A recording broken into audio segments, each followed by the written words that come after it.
சரி 17 அதே மறுநாள் விடிஞ்சவொடனே ஒவ்வொரு ஆள்கிட்டையும் எத்தனை நாள் அண்ணே பெயில் எடுத்துடலாம், இந்த வாரத்துலேயே நான் போயிடலாமாண்ணே, என் வீட்டில் வேறு அலைகிறாங்கண்ணே, பாவம்ண்ணே, அவங்களுக்கு வேறு தெரியாது, யாரண்ணே போய் பார்க்கணும், போய் வக்கீலை பாரியா அப்புடின்னு அவங்க சொல்லுவாங்க.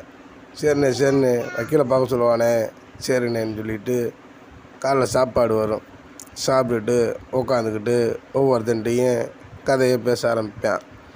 அவன் சொல்லுவேன், நீ 25 நாளில் 30 நாளில் போகணும்லாம் நினைக்க முடியாதியா தம்பி, 3 மாதம் கழித்து பெயில் கொடுத்தா தான் போச்சு.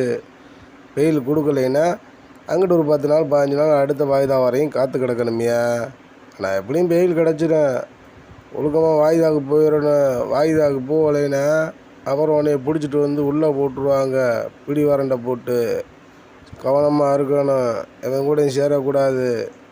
அண்ணன் இத்தனாந்தேதி வாய்தாவுக்கு வருவேன், நீ வெளியே வந்தால் என்னை வந்து பாரு, நான் சொல்கிறத மட்டும் செய்யு, நான் அப்போ தான் நாளப்பெல்லாம் ஜெயிலுக்குள்ளே வந்தால் சொகுசாக வாழ முடியும் அப்புடின்னு சொல்லிடுவாங்க. சரிண்ணே என்னண்ணே, நீ நம்ம பயிலுக்கு அப்புறம் நான் வளர்க்குறேனே அப்படின்னு அவன் சொல்லுவேன்.